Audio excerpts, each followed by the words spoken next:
অক্ষয় কুমারের শ্বশুর হিন্দু সমাজে ছিলেন, কিন্তু তাহার চাল চলন অত্যন্ত নব্য ছিল। মেয়েদের তিনি দীর্ঘকাল অবিবাহিত রাখিয়া লেখাপড়া শিখাইতেছিলেন। লোকে আপত্তি করিলে বলিতেন, আমরা কুলীন, আমাদের ঘরে তো চিরকালই এইরূপ প্রথা। তাহার মৃত্যুর পর বিধবা জগত্তারিণীর ইচ্ছা লেখাপড়া বন্ধ করিয়া মেয়েগুলির বিবাহ দিয়া নিশ্চিন্ত হন। কিন্তু তিনি ঢিলা প্রকৃতির স্ত্রীলোক, ইচ্ছা যাহা হয় তাহার উপায় অন্বেষণ করিয়া উঠিতে পারেন না। সময় যতই অতীত হইতে থাকে আর 5 জনের উপর দোষারোপ করিতে থাকেন। জামাতা অক্ষয় কুমার পুরা নব্য, শ্যালীগুলিকে তিনি পাশ করাইয়া নব্য সমাজের খোলাখুলি মন্ত্রে দীক্ষিত করিতে ইচ্ছুক। সেক্রেটারিয়েটে তিনি বড় রকমের কাজ করেন। গরমের সময় তাহাকে সিমলা পাহাড়ে আপিস করিতে হয়। অনেক রাজঘরের দূত বড় সাহেবের সহিত বোঝাপড়া করাইয়া দিবার জন্য বিপদে আপদে তাহার হাতে পায়ে আসিয়া ধরে। এই সকল নানা কারণে শ্বশুর বাড়িতে তাহার পসার বেশি। বিধবা শাশুড়ি তাহাকেই অনাথা পরিবারের অভিভাবক বলিয়া জ্ঞান করেন। শীতের কয় মাস শাশুড়ির পীড়াপিড়িতে তিনি কলিকাতায় তাহার ধনী শ্বশুর গৃহেই যাপন করেন। সেই কয় মাস তাহার শ্যালী সমিতিতে উৎসব পড়িয়া যায়। সেইরূপ কলিকাতা বাসের সময় একদা শ্বশুর বাড়িতে স্ত্রী পুরবালার সঙ্গে অক্ষয় কুমারের নিম্নলিখিত মতো কথাবার্তা হয়। পুরবালা বলে, তোমার নিজের বোন হলে দেখতুম কেমন চুপ করে বসে থাকতে, এতদিনে এক একটির 3টি 4টি করে পাত্র জুটিয়ে আনতে। ওরা আমার বোন কি না? অক্ষয় বলে, মানব চরিত্রে কিছুই তোমার কাছে লুকোনো নেই। নিজের বোনে এবং স্ত্রীর বোনে যে কত প্রভেদ তাই কাঁচা বয়সেই বুঝে নিয়েছ। তা ভাই, শ্বশুরের কোনো কন্যাটিকেই পরের হাতে সমর্পণ করতে কিছুতেই মন সরে না। এ বিষয়ে আমার ঔদার্যের অভাব আছে, তা স্বীকার করতে হবে। পুরবালা সামান্য একটু রাগের মতো ভাব করিয়া গম্ভীর হইয়া বলিল, দেখো, তোমার সঙ্গে আমার একটা বন্দোবস্ত করতে হচ্ছে। অক্ষয় বলল, একটা চিরস্থায়ী বন্দোবস্ত তো মন্ত্র পড়ে বিবাহের দিনেই হয়ে গেছে, আবার আর একটা? পুরবালা বলল, ওগো, এটা তত ভয়ানক নয়, এটা হয়তো তেমন অসহ্য নাও হতে পারে। অক্ষয় যাত্রার অধিকারীর মতো হাত নাড়িয়া বলিল, সখী, তবে খুলে বলো, বলিয়া ঝিঁঝিটে গান ধরিল। কি জানি কি ভেবেছ মনে, খুলে বলো ললনে, কি কথা হায় ভেসে যায় ওই ছলো ছলো নয়ন। এখানে বলা আবশ্যক, অক্ষয় কুমার ঝোঁকের মাথায় 2-4টে লাইন গান মুখে মুখে বানাইয়া গাহিয়া দিতে পারিতেন, কিন্তু কখনোই কোনো গান রীতিমতো সম্পূর্ণ করিতেন না। বন্ধুরা বিরক্ত হইয়া বলিতেন, তোমার এমন অসামান্য ক্ষমতা, কিন্তু গানগুলো শেষ করো না কেন? অক্ষয় ফস করিয়া তান ধরিয়া তাহার জবাব দিত, সখা, শেষ করা কি ভালো? তেল ফুরোবার আগেই আমি নিভিয়ে দেব আলো। এইরূপ ব্যবহারে সকলেই বিরক্ত হইয়া বলে, অক্ষয়কে কিছুতেই পারিয়া উঠা যায় না। পুরবালাও তক্ত হইয়া বলিলেন, ওস্তাদজি, থামো থামো। আমার প্রস্তাব এই যে, দিনের মধ্যে একটা সময় ঠিক করো যখন তোমার ঠাট্টা বন্ধ থাকবে, যখন তোমার সঙ্গে দুটো একটা কাজের কথা হতে পারবে। অক্ষয় বলল, গরিবের ছেলে, স্ত্রীকে কথা বলতে দিতে ভরসা হয় না, পাছে খপ করে বাজুবন্ধ চেয়ে বসে। আবার গান, পাছে চেয়ে বসে আমার মন, আমি তাই ভয়ে ভয়ে থাকি, পাছে চোখে চোখে পড়ে বাঁধা, আমি তাই তো তুলিনে আঁখি। পুরবালা বললে, তবে যাও। অক্ষয় বললে, না না, রাগারাগি না। আচ্ছা, যা বলো তাই শুনবো। খাতায় নাম লিখিয়ে তোমার ঠাট্টা নিবারণী সবার সভ্য হব। তোমার সামনে কোনো রকমের বেয়াদবি করব না। তা কি কথা হচ্ছিল? শালীদের বিবাহ, উত্তম প্রস্তাব। পুরবালা গম্ভীর বিষণ্ণ হইয়া কহিল, দেখো, এখন বাবা নেই, মা তোমারই মুখ চেয়ে আছে। তোমারই কথা শুনে এখনো তিনি বেশি বয়স পর্যন্ত মেয়েদের লেখাপড়া শেখাচ্ছেন। এখন যদি সৎ পাত্র না জুটিয়ে দিতে পারো, তাহলে কি অন্যায় হবে ভেবে দেখো দেখি। অক্ষয় দুর্লক্ষণ দেখিয়া পূর্বাপেক্ষা কথাঞ্চিত গম্ভীর হইয়া কহিলেন, আমি তো তোমাকে বলেইছি, তোমরা কোনো ভাবনা করো না, আমার শ্যালীপতিরা গোকুলে বাড়ছেন। পুরবালা বললে, গোকুলটি কোথায়? অক্ষয় বলল, যেখান থেকে এই হতভাগ্যকে তোমার গোষ্ঠে ভর্তি করেছ, আমাদের সেই চিরকুমার সভা। পুরবালা সন্দেহ প্রকাশ করিয়া কহিল, প্রজাপতির সঙ্গে তাদের যে লড়াই। অক্ষয় কহিল, দেবতার সঙ্গে লড়াই করে পারবে কেন? তাকে কেবল চটিয়ে দেয় মাত্র। সেই জন্যে ভগবান প্রজাপতির বিশেষ ঝোঁক ওই সভাটার উপরেই। সারা চাপা হাঁড়ির মধ্যে মাংস যেমন গুমে গুমে সিদ্ধ হতে থাকে, প্রতিজ্ঞার মধ্যে চাপা থেকে সভ্যগুলিও একেবারে হাড়ের কাছে পর্যন্ত নরম হয়ে উঠে, দিব্যি বিবাহযোগ্য হয়ে এসেছেন। এখন পাতে দিলেই হয়। আমিও তো এককালে ওই সভার সভাপতি ছিলাম। আনন্দিতা পুরবালা বিজয় গর্বে ঈষৎ হাসিয়া জিজ্ঞাসা করিল, তোমার কিরকম দশাটা হয়েছিল? অক্ষয় কহিল, সে আর কি বলবো, প্রতিজ্ঞা ছিল স্ত্রীলিঙ্গ শব্দ পর্যন্ত মুখে উচ্চারণ করব না, কিন্তু শেষকালে এমনি হলো যে মনে হতো শ্রীকৃষ্ণের 1600 গোপিনী যদি বা সম্প্রীতি দুষ্প্রাপ্য হন, অন্তত মহাকালীর 64,000 যোগিনীর সন্ধান পেলেও একবার পেট ভরে প্রেমালাপটা করে নি। ঠিক সেই সময়টাতেই তোমার সঙ্গে সাক্ষাৎ হলো আর কি। পুরবালা বললে, 64,000-এর শখ মিটল? অক্ষয় বললে, সে আর তোমার মুখের সামনে বলবো না, যাক হবে। তবে ইশারায় বলতে পারি মা কালী দয়া করেছেন বটে। এই বলিয়া পুরবালার চিবুক ধরিয়া মুখটি একটুখানি তুলিয়া সকৌতুকে স্নিগ্ধ প্রেমে একবার নিরীক্ষণ করিয়া দেখিল। পুরবালা কৃত্রিম কলহে মুখ সরাইয়া লইয়া কহিলেন, তবে আমিও বলি, বাবা ভোলানাথের নন্দী ভৃঙ্গির অভাব ছিল না, আমাকে বুঝি তিনি দয়া করেছিলেন। অক্ষয় বলল, তা হতে পারে, সেই জন্যই কার্তিকটি পেয়েছ। পুরবালা বললে, আবার ঠাট্টা শুরু হলো। অক্ষয় বললে, কার্তিকের কথাটা বুঝি ঠাট্টা? গা ছুঁয়ে বলছি, ওটা আমার অন্তরের বিশ্বাস। এমন সময় শৈলবালার প্রবেশ। ইনি মেজ বোন, বিবাহের 1 মাসের মধ্যে বিধবা, চুলগুলি ছোট করিয়া ছাঁটা বলিয়া ছেলের মতো দেখি, সংস্কৃত ভাষায় অনার্স দিয়া বিএ পাশ করিবার জন্য উৎসুক। শৈল আসিয়া বলিল, মুখুজ্জে মশাই, এইবার তোমার ছোট দুটি শ্যালীকে রক্ষা করো। অক্ষয় বলল, যদি অরক্ষণীয়া হয়ে থাকেন তো আমি আছি। ব্যাপারটা কি? শৈল বলল, মার কাছে তাড়া খেয়ে রসিক দাদা কোথা থেকে একজোড়া কুলিনের ছেলে এনে হাজির করেছেন। মা স্থির করেছেন তাদের সঙ্গেই তার 2 মেয়ের বিবাহ দেবেন। অক্ষয় বললে, ওরে বাস রে, একেবারে বিয়ের এপিডেমিক, প্লেগের মতো। এক বাড়িতে একসঙ্গে 2 কন্যাকে আক্রমণ! ভয় হয় পাছে আমাকেও ধরে বলিয়া কালাংড়ায় গান ধরিলেন। বড় থাকি কাছাকাছি, তাই ভয়ে ভয়ে আছি, নয়ন বচন কোথায় কখন বাজিলে বাঁচি না বাঁচি। শৈল বললে, এ কি তোমার গান গাবার সময় হলো? অক্ষয় বললে, কি করব ভাই, রোশন চৌকি বাজাতে শিখিনি, তাহলে ধরতুম। বলো কি, শুভ কর্ম, 2 শ্যালীর উদ্বাহ বন্ধন, কিন্তু এত তাড়াতাড়ি কেন? শৈল বললে, বৈশাখ মাসের পর আসছে বছরে আকাল পড়বে, আর বিয়ের দিন নেই। পুরবালা নিজের স্বামীটি লইয়া সুখী, এবং তাহার বিশ্বাস যেমন করিয়া হোক স্ত্রীলোকের একটা বিবাহ হইয়া গেলেই সুখের দশা। সে মনে মনে খুশি হইয়া বলিল, তোরা আগে থাকতে ভাবিস কেন শৈল, পাত্র আগে দেখা যাক তো। ঢিলা লোকেদের স্বভাব এই যে হঠাৎ একদা অসময় তাহারা মন স্থির করে, তখন ভালো মন্দ বিচার করিবার পরিশ্রম স্বীকার না করিয়া একদমে পূর্বকার সুদীর্ঘ শৈথিল্য সারিয়া লইতে চেষ্টা করে। তখন কিছুতেই তাহাদের আর এক মুহূর্ত সবুর হয় না। কর্ত্রী ঠাকুরানীর সেইরূপ অবস্থা। তিনি আসিয়া বলিলেন, বাবা অক্ষয়।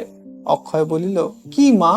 জগত্তারিণী বলিলেন, তোমার কথা শুনে আর তো মেয়েদের রাখতে পারিনি। ইহার মধ্যে এইটুকু আভাস ছিল যে তাহার মেয়েদের সকল প্রকার দুর্ঘটনার জন্য অক্ষয়ই দায়ী। শৈল কহিল, মেয়েদের রাখতে পারো না বলেই কি মেয়েদের ফেলে দেবে মা? জগত্তারিণী বলিলেন, ওই তো, তোদের কথা শুনলে গায়ে জ্বর আসে। বাবা অক্ষয়, শৈল বিধবা মেয়ে, ওকে এত পড়িয়ে পাশ করিয়ে কি হবে বলো দেখি, ওর এত বিদ্যের দরকার কি? অক্ষয় বললে, মা, শাস্ত্রে লিখেছে মেয়ে মানুষের একটা না একটা কিছু উৎপাত থাকা চাই, হয় স্বামী, নয় বিদ্যে, নয় হিস্টোরিয়া। দেখো না, লক্ষ্মীর আছেন বিষ্ণু, তার আর বিদ্যের দরকার হয়নি, তিনি স্বামীটিকে এবং পেঁচাটিকে নিয়েই আছেন, আর সরস্বতীর স্বামী নেই, কাজেই তাকে বিদ্যে নিয়ে থাকতে হয়। জগত্তারিণী বললেন, তা যা বলো বাবা, আসছে বৈশাখে মেয়েদের বিয়ে দেবই। পুরবালা বললে, হ্যাঁ মা, আমারও সেই মত, মেয়ে মানুষের সকাল সকাল বিয়ে হওয়াই ভালো। শুনিয়া অক্ষয় তাহাকে জনান্তিকে বলিয়াও লইল, তা তো বটেই, বিশেষত যখন একাধিক স্বামী শাস্ত্রে নিষেধ, তখন সকাল সকাল বিয়ে করে সময় পুষিয়ে নেওয়া যায়। পুরবালা বললে, আহ কি বকছো, মা শুনতে পাবেন। জগত্তারিণী বললেন, রসিক কাকা আজ পাত্র দেখাতে আসবেন, তা চলো মা পুরী, তাদের জল খাবার ঠিক করে রাখি গে। আনন্দে উৎসাহে মার সঙ্গে পুরবালা ভাণ্ডার অভিমুখে প্রস্থান করিল। মুখুজ্জে মশাইয়ের সঙ্গে শৈলর তখন গোপন কমিটি বসিল। এই শ্যালী ভাগিনীপতির দুটি পরস্পরের পরম বন্ধু ছিল। অক্ষয়ের মতো এবং রুচির দ্বারাই শৈলের স্বভাবটা গঠিত। অক্ষয় তাহার এই শিষ্যাটিকে যেন আপনার প্রায় সমবয়স্ক ভাইটির মতো দেখিতেন, স্নেহের সহিত সৌহার্দ্র মিশিত। তাহাকে শ্যালীর মতো ঠাট্টা করিতেন বটে, কিন্তু তাহার প্রতি বন্ধুর মতো একটি সহজ শ্রদ্ধা ছিল। শৈল কহিল, আর তো দেরি করা যায় না মুখুজ্জে মশাই, এইবার তোমার সেই চিরকুমার সভার বিপিনবাবু এবং শ্রীশবাবুকে বিশেষ একটু তাড়া না দিলে চলছে না। আহা, ছেলে দুটি চমৎকার, আমাদের নেপু আর নীরর সঙ্গে দিব্যি মানায়। তুমি তো চৈত্র মাস যেতে না যেতে আপিস ঘাড়ে করে সিমলা চলে যাবে, এবারে মাকে ঠেকিয়ে রাখা শক্ত হবে। অক্ষয় কহিল, কিন্তু তাই বলে সভাটিকে হঠাৎ অসময় তাড়া লাগালে যে চমকে যাবে। ডিমের খোলা ভেঙে ফেললেই কিছু পাখি বেরোয় না, যথোচিত তা দিতে হবে, তাতে সময় লাগে। শৈল একটুখানি চুপ করিয়া রহিল, তারপরে হঠাৎ হাসিয়া বলিয়া উঠিল, বেশ তো, তা দেবার ভার আমি নেব মুখুজ্জে মশাই। অক্ষয় কহিল, আর একটু খোলসা করে বলতে হচ্ছে। শৈল বলল, ওই তো 10 নম্বরে ওদের সভা, আমাদের ছাদের উপর দিয়ে দেখুন হাসির বাড়ি পেরিয়ে ওখানে ঠিক যাওয়া যাবে। আমি পুরুষ বেশে ওদের সভার সভ্য হব, তারপরে সভা কতদিন টেকে আমি দেখে নেব। অক্ষয় নয়ন বিস্ফারিত করিয়া মুহূর্তকাল স্তম্ভিত থাকিয়া উচ্চ হাস্য করিয়া উঠিল, কহিল, আহা কি আফসোস যে তোমার দিদিকে বিয়ে করে সভ্য নাম একেবারে জন্মের মতো ঘুচিয়েছি, নইলে দল বলে আমি শুদ্ধ তোমার জালে জড়িয়ে চক্ষু বুজে মরে পড়ে থাকতো। এমন সুখের ফাঁড়াও কাটে সখী, তবে মনোযোগ দিয়ে শোনো। ওগো হৃদয় বনের শিকারী, মিছে তারে জালে ধরা যে তোমারই ভিখারি। সহস্রবার পায়ের কাছে আপনি যে জন মরে আছে, নয়ন বানের খোঁচা খেতে সে যে অনধিকারী। শৈল কহিল, ছি মুখুজ্জে মশাই, তুমি সেকেলে হয়ে যাচ্ছ। ওইসব নয়ন বান টানগুলোর এখন কি আর চলন আছে? যুদ্ধবিদ্যার যে এখন অনেক বদল হয়ে গেছে। ইতিমধ্যে দুই বোন নৃপবালা আর নীরবালা ষোড়শী এবং চতুর্দশী প্রবেশ করে। নৃপ শান্ত স্নিগ্ধ, নীরু তাহার বিপরীত, কৌতুকে এবং চাঞ্চল্যে সে সর্বদাই আন্দোলিত। নীরু আসিয়াই শৈলকে জড়াইয়া ধরিয়া জিজ্ঞাসা করিল, মেজদিদি ভাই, আজ কারা আসবে বলো তো? নৃপবালা বললে, মুখুজ্জে মশাই, আজ কি তোমার বন্ধুদের নিমন্ত্রণ আছে? জল খাবারের আয়োজন হচ্ছে কেন? অক্ষয় বললে, ওই তো বই পড়ে পড়ে চোখ কানা করলে। পৃথিবীর আকর্ষণে উল্কাপাত কি করে ঘটে সে সমস্ত 1,00,000-2,00,000 ক্রোশের খবর রাখো, আর আজ 18 নম্বর মধুমিস্ত্রির গলিতে কার আকর্ষণে কে এসে পড়ছে সেটা অনুমান করতেও পারলে না। নীরবালা বললে, বুঝেছি ভাই শেষ দিদি, বলিয়া নৃপর পিঠে একটা চাপড় মারিল এবং তাহার কানের কাছে মুখ রাখিয়া অল্প একটু গলা নামাইয়া কহিল, তোর বর আসছে ভাই, তাই সকালবেলা আমার বাঁ চোখ নাচছিল। নৃপ তাহাকে ঠেলিয়া দিয়া কহিল, তোর বাঁ চোখ নাচলে আমার বর আসবে কেন? নীরু কহিল, তা ভাই, আমার বাঁ চোখটা না হয় তোর বরের জন্য নেচে নিলে তাতে আমি দুঃখিত নই, কিন্তু মুখুজ্জে মশাই, জল খাবার তো দুটি লোকের জন্য দেখলুম, শেষ দিদি কি স্বয়ংবরা হবে নাকি? অক্ষয় বললে, আমাদের ছোট দিদিও বঞ্চিত হবেন না। নীরবালা বললে, আজ আমাদের বরের অনারে পড়ার ছুটি দিতে হবে মুখুজ্জে মশাই। নৃপবালা বললে, আহ কি বড়বড় করছিস, দেখো তো ভাই মেজ দিদি। অক্ষয় বললে, ওকে ওই জন্যেই তো বর্বরা নাম দিয়েছি, ওই বর্বরে। ভগবান তোমাদের কটি সহদরাকে এই একটি অক্ষয় বর দিয়ে রেখেছেন, তবু তৃপ্তি নেই? নীরবালা বললে, সেই জন্যই তো লোভ আরো বেড়ে গেছে। নৃপ তাহার ছোট বোনকে সংযত করা অসাধ্য দেখিয়া তাহাকে টানিয়া লইয়া চলিল। নীরু চলিতে চলিতে দ্বারের নিকট হইতে মুখ ফিরাইয়া কহিল, এলে খবর দিও মুখুজ্জে মশাই, ফাঁকি দিও না। দেখছো তো শেষ দিদি কিরকম চঞ্চল হয়ে উঠেছে। সহাস্য সস্নেহে দুই বোনকে নিরীক্ষণ করিয়া শৈল কহিল, মুখুজ্জে মশাই, আমি ঠাট্টা করছি নে, আমি চিরকুমার সভার সভ্য হব, কিন্তু আমার সঙ্গে পরিচিত একজন কাউকে চাইতো। তোমার বুঝি আর সভ্য হবার জো নেই? অক্ষয় বললে, না, আমি পাপ করেছি। তোমার দিদি আমার তপস্যা ভঙ্গ করে আমাকে স্বর্গ হতে বঞ্চিত করে। শৈল কহিল, তাহলে রসিক দাদাকে ধরতে হচ্ছে। তিনি তো কোনো সভার সভ্য না হয়েও চিরকুমার ব্রত রক্ষা করেছেন। অক্ষয় বললে, সভ্য হলেই এই বুড়ো বয়সে ব্রতটি খোয়াবেন। ইলিশ মাছ অমনি দিব্যি থাকে, ধরলেই মারা যায়। প্রতিজ্ঞাও ঠিক তাই, তাকে বাঁধলেই তার সর্বনাশ। এমন সময় সম্মুখের মাথায় টাক, পাকা গোঁফ, গৌরবর্ণ দীর্ঘাকৃতি রসিক দাদা আসিয়া উপস্থিত হইলেন। অক্ষয় তাহাকে তাড়া করিয়া গেল, কহিল, ওরে পাষণ্ড, ভণ্ড, অকাল কুষ্মাণ্ড। রসিক প্রসারিত দুই হস্তে তাহাকে সম্বরণ করিয়া কহিলেন, কেন হে মত্ত মন্থর কুঞ্জ কুঞ্জর পুঞ্জ অঞ্জন বর্ণ? অক্ষয় বললে, তুমি আমার শ্যালী পুষ্পবনে দাবানল আনতে চাও? শৈল বললে, রসিক দাদা, তোমারই বা তাতে কি লাভ? রসিক বললে, ভাই, সইতে পারলুম না, কি করি? বছরে বছরেই তোর বোনদের বয়স বাড়ছে, বড় মা আমারই দোষ দেন কেন? বলেন, দুবেলা বসে বসে কেবল খাচ্ছ, মেয়েদের জন্য দুটো বর দেখে দিতে পারো না? আচ্ছা ভাই, আমি না খেতে রাজি আছি, তাহলেই বর জুটবে না? তোর বোনদের বয়স কমতে থাকবে, এদিকে যে দুটির বর জুটছে না, তারা তো দিব্যি খাচ্ছেন যাচ্ছেন। শৈল ভাই, কুমার সম্ভব পড়েছিস? মনে আছে তো? স্বয়ং বিশীর্ণ দ্রুম পর্ণবৃত্তিতা পরাহি কাষ্ঠা তপস্যস্তায় পুনঃ তদপ্য পাকীর্ণ মত প্রিয়ং বদাং বদন্ত পর্ণেতি চ তাং পুরাবিদ। তা ভাই, দুর্গা নিজের বর খুঁজতে খাওয়া দাওয়া ছেড়ে তপস্যা করেছিলেন, কিন্তু নাতনিদের বর জুটছে না বলে আমি বুড়ো মানুষ খাওয়া দাওয়া ছেড়ে দেবো? বড়মার এ কি বিচার? আহা শৈল, ওটা মনে আছে তো? তদপ্য পাকীর্ণ মত প্রিয়ং বদাং। শৈল বললে, মনে আছে দাদা, কিন্তু কালিদাস এখন ভালো লাগছে না। রসিক বললে, তাহলে তো অত্যন্ত দুঃসময় বলতে হবে। শৈল বললে, তাই তোমার সঙ্গে পরামর্শ আছে। রসিক বললে, তা রাজি আছি ভাই, যেরকম পরামর্শ চাই তাই দেব। যদি হ্যাঁ বলাতে চাও হ্যাঁ বলবো, না বলাতে চাও না বলবো। আমার ওই গুণটি আছে, আমি সকলের মতের সঙ্গে মত দিয়ে যাই বলেই সবাই আমাকে প্রায় নিজের মতোই বুদ্ধিমান ভাবে। অক্ষয় বললে, তুমি অনেক কৌশলে তোমার পসার বাঁচিয়ে রেখেছ, তার মধ্যে তোমার এই টাক একটি।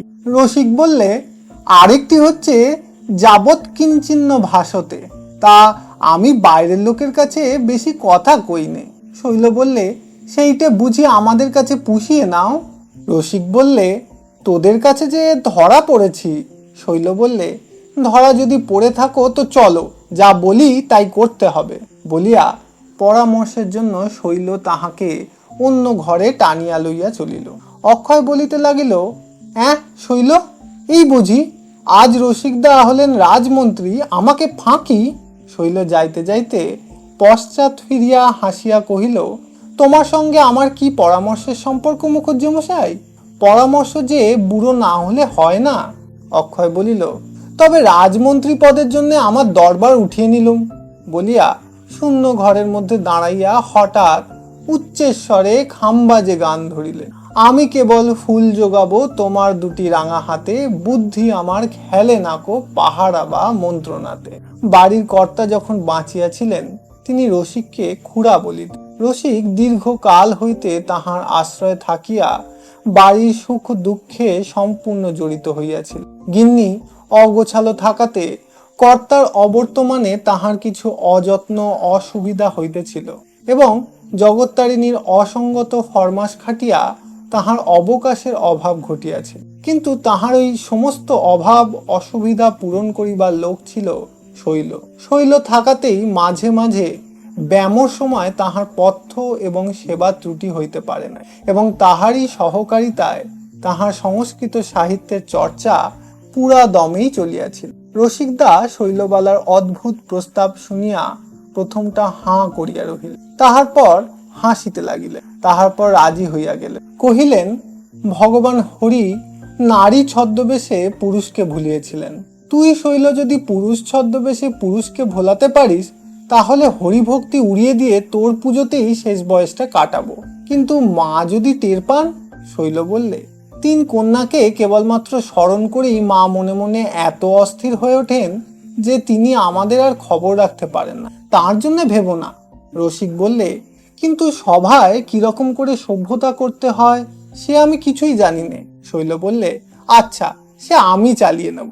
শ্রীশ বললে, তা যাই বলো, অক্ষয়বাবু যখন আমাদের সভাপতি ছিলেন তখন আমাদের চিরকুমার সভা জমেছিল ভালো। হাল সভাপতি চন্দ্রবাবু কিছু কড়া। বিপিন বললে, তিনি থাকতে রস কিছু বেশি জমে উঠেছিল। চিরকৌমার্য ব্রতের পক্ষে রসাধিক্যটা ভালো নয়, আমার তো এই মত। শ্রীশ বললে, আমার মত ঠিক উল্টো। আমাদের ব্রত কঠিন বলেই রসের দরকার বেশি। রুক্ষ মাটিতে ফসল ফলাতে গেলে কি জলসিঞ্চনের প্রয়োজন হয় না? চিরজীবন বিবাহ করব না, এই প্রতিজ্ঞাই যথেষ্ট। তাই বলেই কি সব দিক থেকেই শুকিয়ে মরতে হবে? বিপিন বললে, যাই বলো, হঠাৎ কুমার সভা ছেড়ে বিবাহ করে অক্ষয়বাবু আমাদের সভাটাকে যেন আলগা করে দিয়েছেন।